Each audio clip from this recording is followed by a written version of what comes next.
Oh, buddy. Oh, boys. What are we? Episode 29. This is crazy. Buddy. 29. We're motoring along, baby. It is, you got more color on than I do, but it's, Superman Day. Blue. I'm wearing something, and then I got a little bit of red in the face. That's okay. You got some sun. I'm feeling good. Of course. I don't know if we should take the shades off. The shades will, we'll take them off for now. Buddy. Superman. How's it going? Good. How are you doing? Good. Can't Living complain. the dream. Can't complain. It's fun doing like a mix outdoor pod Catch us in today. the wild. Yeah. I know. We're in the it's wild nice. going to see a movie. We are. We're out in Markham. There's actual nature around us instead of being buildings. Yeah. I mean, I was thinking as I pulled up, I was like, when is this all going to get developed? Oh, the next 10 years, I'm sure. Yeah. Like all of this. If not 5 years, yeah. I'm shocked they didn't do it when they did this whole development too. It had to be like Zancor or something that did the whole development, right? Right, yeah, you would think. But I guess they put office buildings up over here, so they're like behind us. So it's like, service the office area first, and then build residential over here as Markham expands. Yeah, maybe they have to keep like this part. They probably have to keep some nature here, because they can't do like full. They could probably do some stuff right here, but all of this is probably. You can't build on some of this. Oh, what's interesting is as you go this way, you get into like the Rouge National Park there. Yeah, so you probably can't touch some of it. Yeah. That's okay. Keep a little bit of nature. That's it. Come on, it's not too hard on the eyes. So we're seeing, when this podcast comes out, it'll be the following Friday, so we'll get like a full scope of how the movie has done so far. But so far, opening weekend, it's been, they've done like 210 globally already. For this film. Everyone's excited about it. Yeah. Super excited about it. And it's like the highest rated Superman film to come out thus far. Oh yeah. Ahead of Man of Steel. Just by because I'm thinking Man of Steel opened at 89, is that correct? And this is at 91? For rating? Yeah. Yeah, something like right? that. Yeah. So we'll see once the kind of like the first week of ratings and everything comes out. It'd be more interesting to see. But looks good. It looks really good. I'm really excited for the way he flies. That's been a big thing everyone's gone on about. Yeah. Is that there's a flow to him, like a natural feels more realistic vibe to it. Yeah. Everyone, and I've seen some people saw like the company, some guys I know worked on it. Yeah. And so they saw the actual corporate screening, like for all the people the crew screening down in LA. Yeah. And everybody's just been saying such amazing things about it. Okay. And what's funny, because like watching the trailer, I'm like kind of into it, kind of not into it. Yeah. I feel like it's even the same a little bit with like Fantastic Four. Yep. Aside from the new trailers that have come out, like I feel like I almost haven't followed this movie as closely as I would for like a bigger Avengers film. I think because it's so interesting when you, again, it's like the redoing IP in a way in a different universe. I was like very excited to see what they did with Batman. Because it felt like this dark, ominous character in a different light. Right. This feels like this new, uplifting, different version of Superman. Superman. And I think that's like an interesting variant compared to like how we had Man of Steel. Yes. This is like a colorful iteration and character comparatively. And it kind of looks like they're bringing color back to, and you kind of look at it the same way as when we go see Fantastic Four, exact same thing, right? I like pastel, warm, almost vintage-esque. So I'm curious to see how this shapes into what we then see from like James Gunn's full DCU. And then how it morphs into like what we get for a new Batman or like maybe even like an actual Robin film or something like that. And then we get into like a different Justice League. There's 2 post-credit scenes. So there's one mid-credit scene. Okay, and then one post-credit scene, which are apparently extremely important. And I happen to see a spoiler. But I don't even want to say it because it's like you guys can go see it, but we'll give like reactions and everything afterwards. But I just think it's interesting. I'm interested to see how they do this, and I do have good faith in like James Gunn, even comparatively to like other people that have done like Superman or Man of Steel. I liked Henry Cavill, so I feel like this I have a lot of expectations when it comes to this film as to how it's going to end up looking, but I'm hoping it's good. You know what I'm going to say? What really, really sold me in the last week on my excitement for this film has been reading an article talking about an interview with, what's our main guy's name? Is it David? Something like that. Yeah. Our main guy, Mr. Superman himself, saying how, or it wasn't from him directly, but it was talking about how the kids on set couldn't not believe he was not, like, he couldn't believe he was not Superman. That's fun. And so when kids are like on set with somebody and they're like, they think this is Superman, that means he's got the mannerisms down, he's got the vibe down, and I'm really excited for how that comes across on screen, because that means, hey, I ain't no kid, but at least, you know, kids are into something, right? I think I remember like seeing some clips of like when he's talking, like when he's talking, or even the clips that I've seen of like him going into the Daily Bugle and stuff. Him like just as a person versus him being Superman, you can see the difference and like a proper tone, whereas Henry Cavill almost looked like too Superman-y in a way. He maintained that character the whole way. Yeah, like the glasses don't quite fit. He doesn't look quite dorky enough almost. Like that's almost a very basic way to look at it, that he's like not chill enough. Like he's still too cool. Well, even in the trailer when he's like talking to Lois Lane, and then they're like, "Well, can I speak to Superman?" Switching or whatever? voices, and then when the glasses come off and he sits up and his posture's better, and he's like Lois Lane, and then you're like, "Oh, whoosh!" Yeah, I think that's like the interesting. Apparently, there's some like crazy switch with other characters and stuff. And I think it's interesting how this is going to end up bleeding into like Lanterns. Right, because they're all yeah. And so like the intro of some of those characters. I'm actually really excited to see Green Lantern in this. Yeah. It looks better. I mean, it couldn't have been any worse. It couldn't have been literally as terrible as possible. Yeah. We got 2 really bad Green Lanterns. Yeah, we did. 2 horrible Green Lanterns. Like almost career-ending Green Lanterns for people. For 2 major actors too. Yeah, that's true. Well, it was Ryan Reynolds and who? And Ben Affleck. It was Ben Affleck. Yeah. Ben Affleck was better, but it was still like not good. Hilarious. Yeah, that's so funny. So it'll be interesting. It's gonna be good. Yeah. I'm looking forward to seeing what actually happens, and I think it's 2.5 hours. Yeah, something like that. Sounds right. With all the post-credit and everything as well. So, yeah, hopefully come out of this saying like it ended up being a fantastic movie. Meeting but expectations, yeah. I wanted to exceed like I'm not really going in with any expectations with this film, and I think that's like I just want to be happy. A nice place to be. Yep. Because you're like, okay, I just want a good Superman. I want to believe that it is. And I think that's like when it comes to some of the, it's not even like that for the Avengers, because that's like a whole other thing.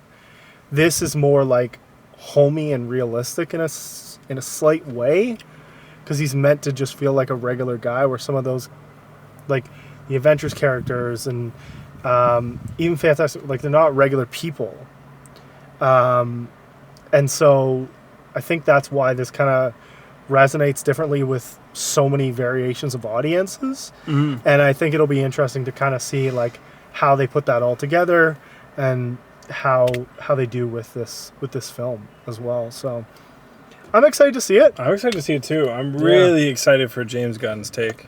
Yeah. And I think I even like seeing the like the Superman robots and stuff, how they take that kind of new approach to this character in terms of like aid with the superhero is kind of cool.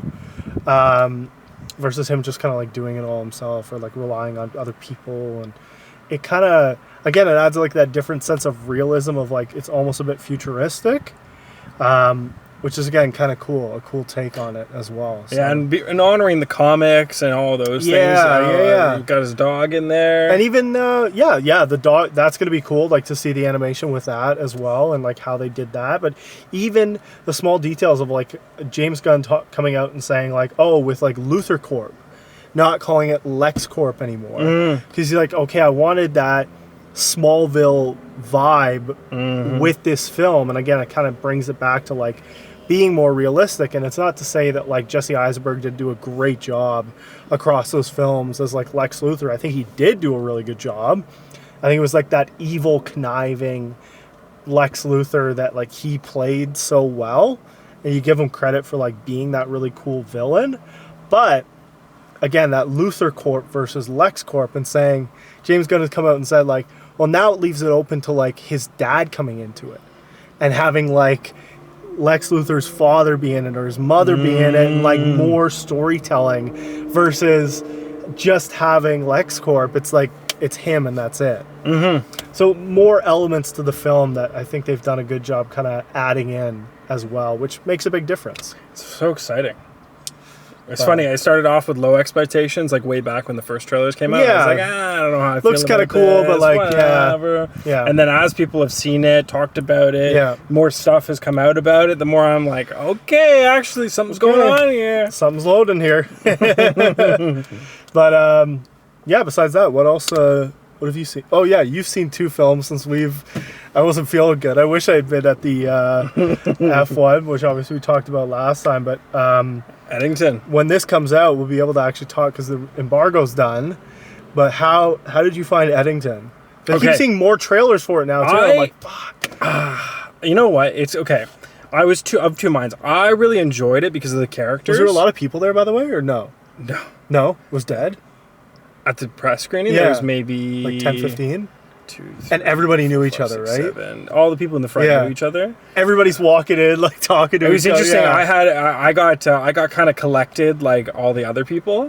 So I had like this cool kind of suave older guy sitting beside me, and then I had these 2 really nice women who one of them looked familiar, so I probably know her from somewhere. In front of me, and they were chatting with me from the beginning. And then there was one guy who was a little bit awkward behind me. Asked if I had been into one before. He didn't recognize me.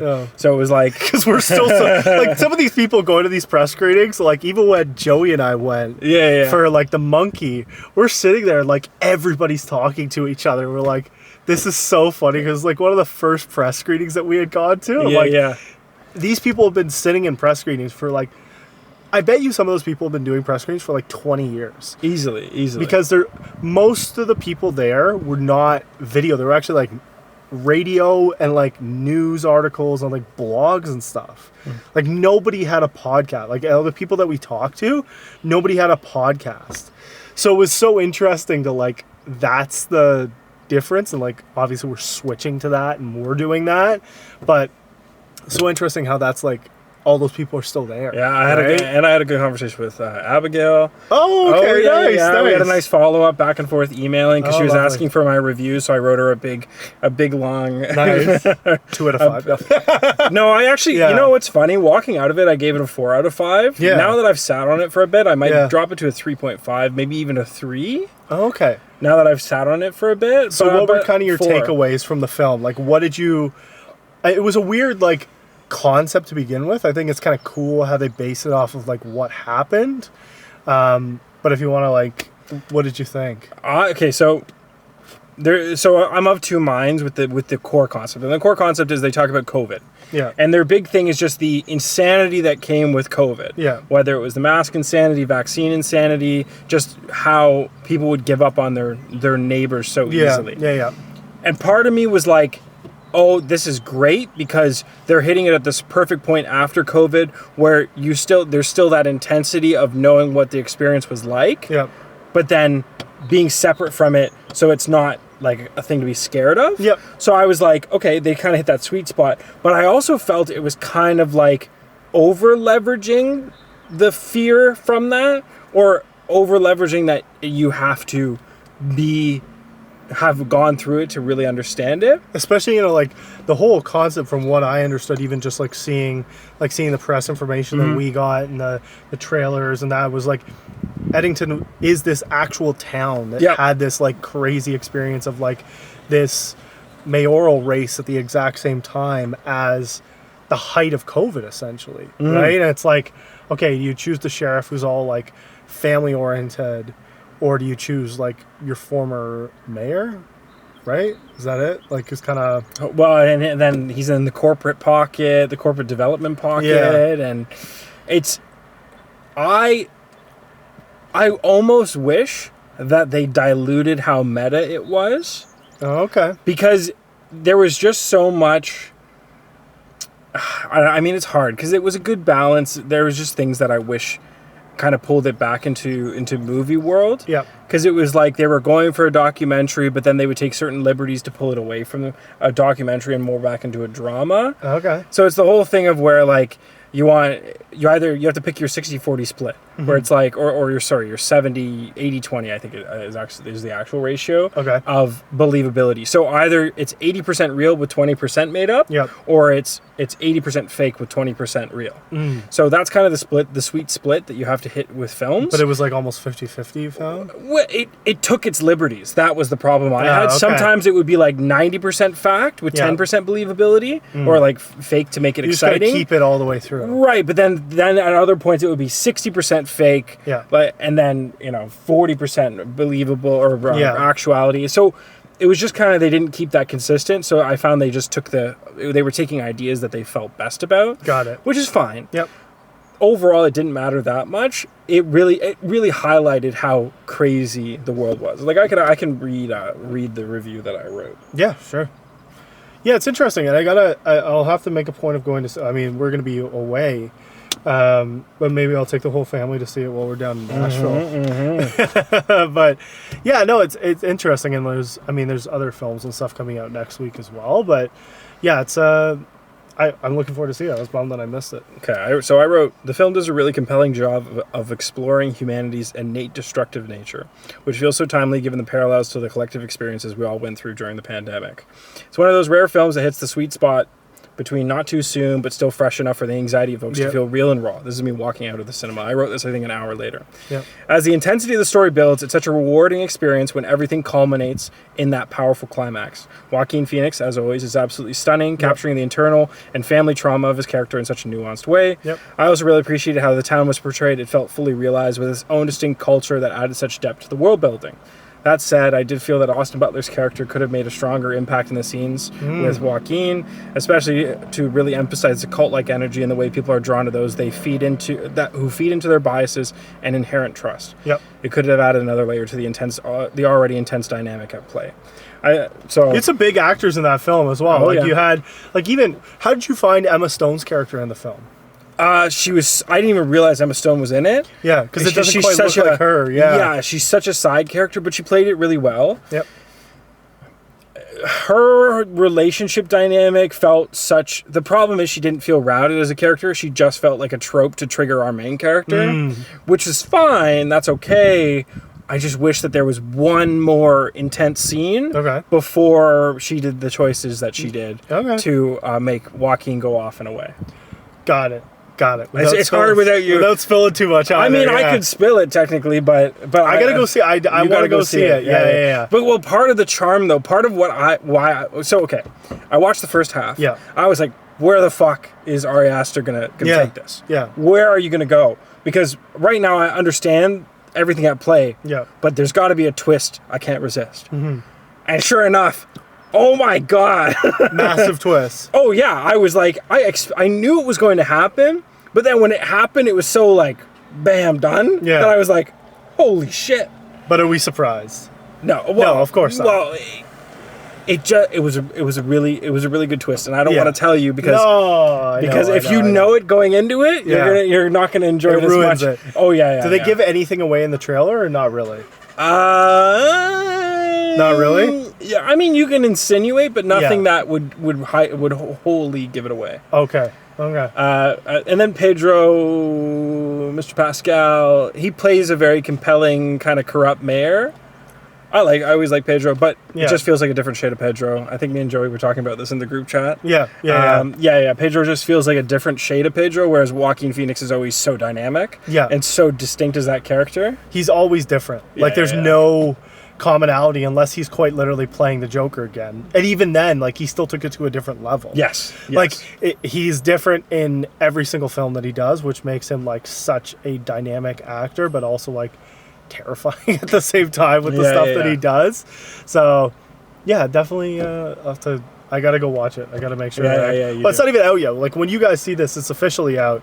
But obviously, like it would have been nice to see it on Wednesday. But it happens. I'm feeling better. It happens. Yeah. And you know what? It might be like I watched it in a big theater with 20 people. Yeah. So it might be nice to have a full theater where you have 100 people in it or whatever. Kind of losing their mind as well. Oh yeah. And also I'm watching it with movie critics. So everybody's like, interesting. But that was like, you know what? When we went, I would have thought that same thing too. But when we went and saw The Monkey, people were freaking out because it was like so rowdy in the way that they did that film and like so graphic, but such a good like comedic twist to the graphic aspect of it as well. But you don't get that very often. So yeah, it's important. Like you gotta kind of have that balance. Yeah, I'll be interested to hear your take. Yeah, on it. well, especially if we see it in the States too. Oh yeah. I think it'll be even more interesting if we see it like while we're down there. That you might get a completely different audience reaction, depending on like if we're outside of downtown Nashville. Versus watching it in downtown Nashville could be different, right? Because like depending on where you are, it'd be very Democrat. I believe it's very Democrat downtown Nashville. Outside of Nashville, it'd be very Republican, and you're gonna get two completely different audiences. Oh, this one would be interesting. This one you should go watch with the Republicans. I'll tell you that. No, I can see that based on like the small town and like what you would get. Yeah. But I think it would be interesting to watch it twice in that like in two different environments even as well. Because then you have it would change. It's a very politically based. It's a very politically society based film. Okay. So it would change the whole viewing. That would be kind of fun though too. If you have like. We don't have 2 nights to do that, but like that would be if we have like a terrible weather day. You're like, okay, we're gonna go to the mall. We're gonna go watch this. Then we're gonna go watch the same film. Everyone's like, why would we watch it twice? And you're just like, for the studies. I need it. I don't understand. I need to know. I got to do a review. Yeah. Abigail's waiting. Yeah. But it was good. I enjoyed it. Yeah. No, that's good. That's good. I definitely got to go see that. I don't know what else. What else is coming out? That's like really exciting. Obviously, Fantastic Four. Did you see Jurassic World? I haven't, but that made a huge splash. Yeah, everyone's super excited for it. Really high ratings and everything too. Yeah, and it looks kind of like they leaned into the brutalist side of like what it would take, or the brutalism side of what would happen if you actually had dinosaurs around. I've seen a couple clips of people getting eaten, so I get it. I get why people are going crazy about it. But I think that's like you want it to you want not just another like IP remake. Is it a continuation of like the other films with Chris Pratt? I think so, yeah. I don't think Chris Pratt is in it. Scarlett Johansson's No. I don't mean like I don't know with Chris Pratt. I mean like is it a continuation? I think of it's the a same build. I think it universe? Is a build off of it. Yeah. Okay, good. So they didn't just like totally remake it. They've actually taken like that's important too because like you don't want it to just be. That would have been like the 4th remake. Yeah. Of those series. So I'm curious to see if they let it properly into doing like another one, especially if this one is also done well.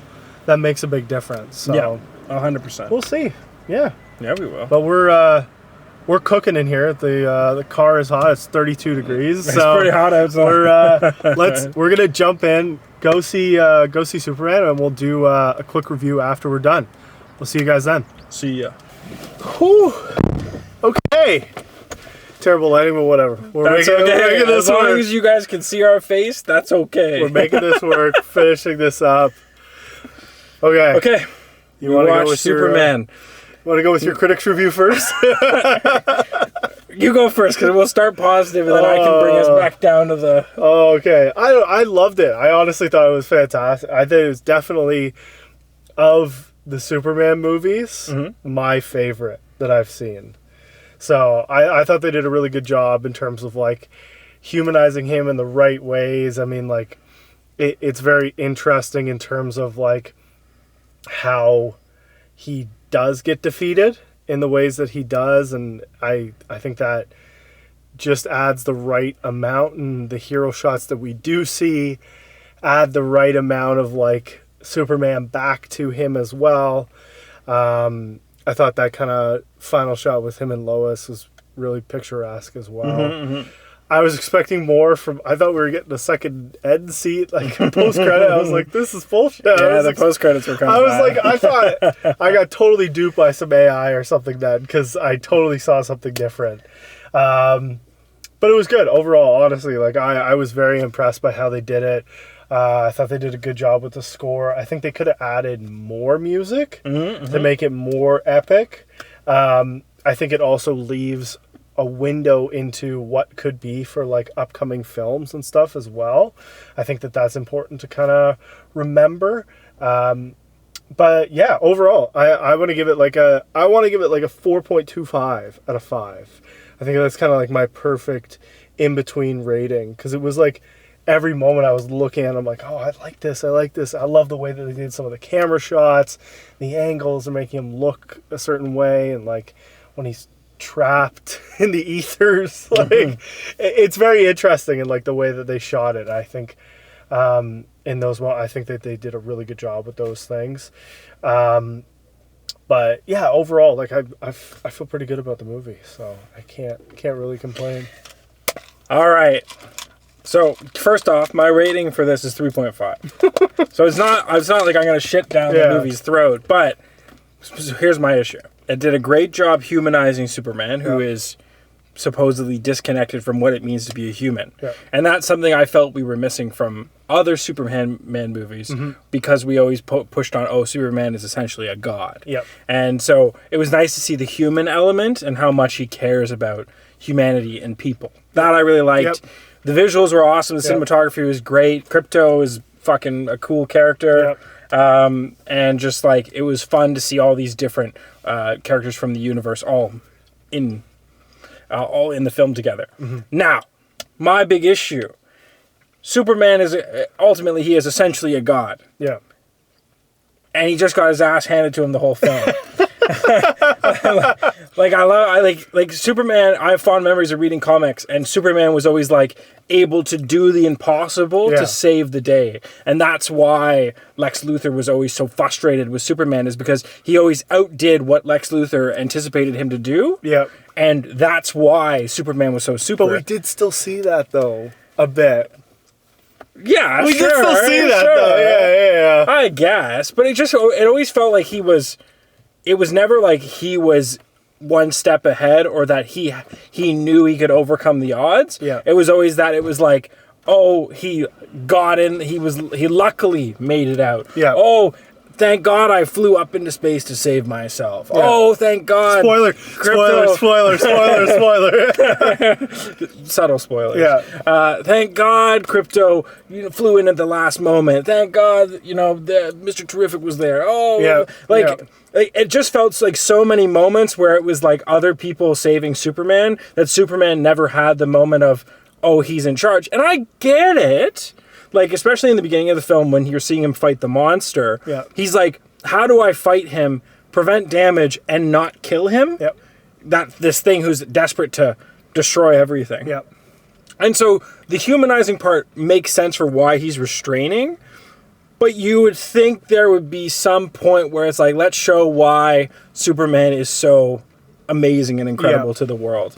And you hear about all these things he did, and the conflicts he stopped, and all those things, and why the government's worried about him, and all this. You hear about it, but you never see anything demonstrated that's like, that makes sense. I mean, yes, he swam in what do they call it, a proto river, and was fine, and he challenged. He's kind of very like vague descriptions of like stuff that happened. It could have been interesting, like kind of see it starting with that, because we did see the start of the film as one of the things that's like the first part of the trailer, and it would have been interesting to see that, like even a little bit of lead up to that as well. Well, a great example, like all we needed was something at the beginning so that we're sold on the depth of his power. Yeah. The best movie that did this really, really well is Ex Machina.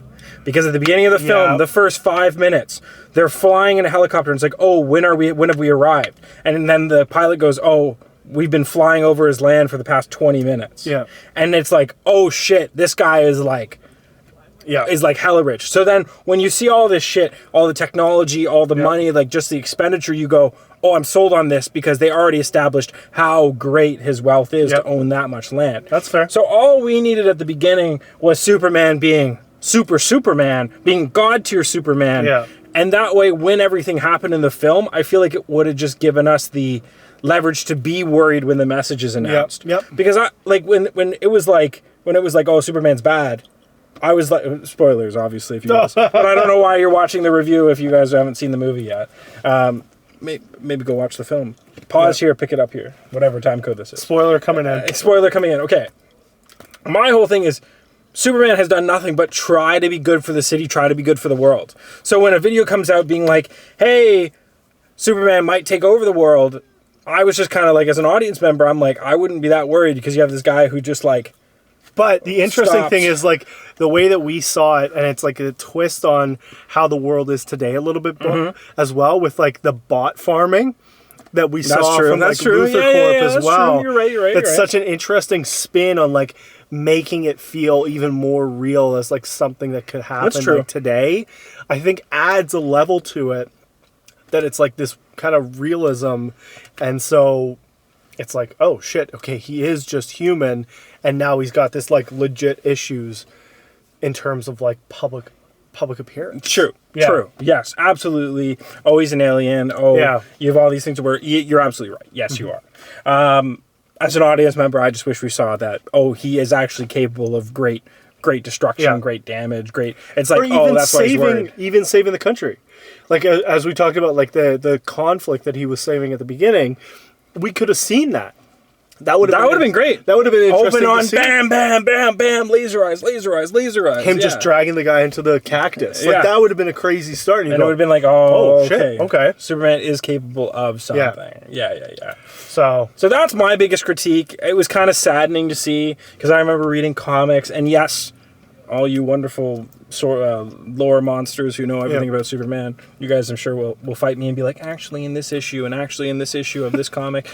I just remember Superman always being this godlike figure who could stop anything. There was no challenge big enough for Superman. And when problems came for him and it was hard for him, it was because they found because they were using his weakness, or they had captured Lois, or they had done something that puts him into a hard position where it's no longer just about how hard he can hit something or how fast he can be or how he can think outside the box. Now it's I'm actually in a scenario where I don't know what to do, right? Or they put me in something unique that makes it so I can't do anything.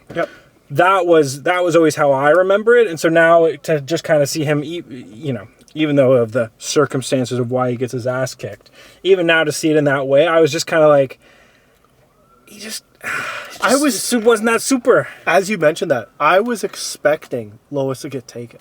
Right. When they were alluding to all of the stuff, because he was like, again, spoilers, like, please just get this. When he was talking about, like, going to, when Lex was mentioning to him, like, oh, maybe I'll go get, like, Clark Kent, who the guy who interviews you, and I was like, oh, maybe Lex is going to figure out, and, like, the whole Lois thing, and I was like, I feel like we missed a really good opportunity to, like, try to lure him in, and instead it's just, like, luring him in with a black hole, basically. I just thought it was an interesting way to, like, approach it, because you had an opportunity to, like, use Lois against him. Yeah. And didn't do it. And different variations of different comic books, like, do that and don't do that, but I was expecting Well, and another thing, too, that as I'm thinking about what you're saying, is, like, if there's another guy, what is it, Ultraman? Yep. If Ultraman is just going to kick Superman's ass, at least make it that Ultraman is kicking Superman's ass because Superman is so worried about saving everybody in this area that he can't fight Ultraman, because if he fights Ultraman, then these other guys are, like, these other people are all going to die. That way it becomes a moral issue, and obviously Superman's going to choose to save people, even if that means getting absolutely beaten into the ground. Put him in a circumstance where he's not outright fighting somebody, because that, I think, is the big issue that we're seeing here. He went into a one-on-one fight or a two-on-one fight and got fucked up. Yeah. And that's like, that's not the point of Superman. Yeah. Superman, in a one-on-one fight where there's no other things to worry about, he's going to fuck you up every day, all day. Absolutely. So that, I think, is where I'm like, Yeah, and no, there's reasoning. When you guys watch the film, you'll know there's reasoning why he can take him in a 1-to-1 fight. But still, like, just to be like, oh, Lex knows his moves, and this guy's programmed to follow all those moves, and blah, blah, blah, blah. It wasn't enough to make me be like, that doesn't feel like Superman would get bested by that. Yeah. Right? And like he said, he's an imperfect clone, and blah, blah, blah, blah, blah. Cut it! Bleep it! Oh! So anyways, it was a great film though. I mean, James Gunn did a great job. There was a lot of cameos. There was a lot of random cameos too. It's exciting to see the world that's going to unravel with DC in the next little bit. And I feel like these films like this can put DC back on the track for a cinematic universe. I think so. That's very exciting. I think this is definitely on the right track. Yes. I'm happy with it overall. Yeah, I can't complain. 3.5. 3.5, 4.25. Yeah. All the good stuff. I think most people would agree with those analogies. Yeah. And if you guys don't, comment. I mean, like, let us know if you've seen it already. If you haven't seen it, we just ruined the entire movie. You guys will still enjoy it. Yeah. And for anybody who knows a lot of the source material, definitely put it in the comments, because that's something I'm curious about. Because maybe I realize that I might have a lack of understanding on who Superman is based on my childhood reading and movies and all that kind of stuff. Yeah. And don't just loop me into the Zack Snyder people. Yeah.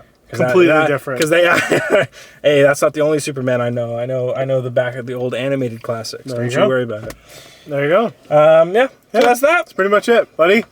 Episode 29. Pleasure as always. Let's go. Peace, everybody. We'll see you guys in the next episode. See you in the next one.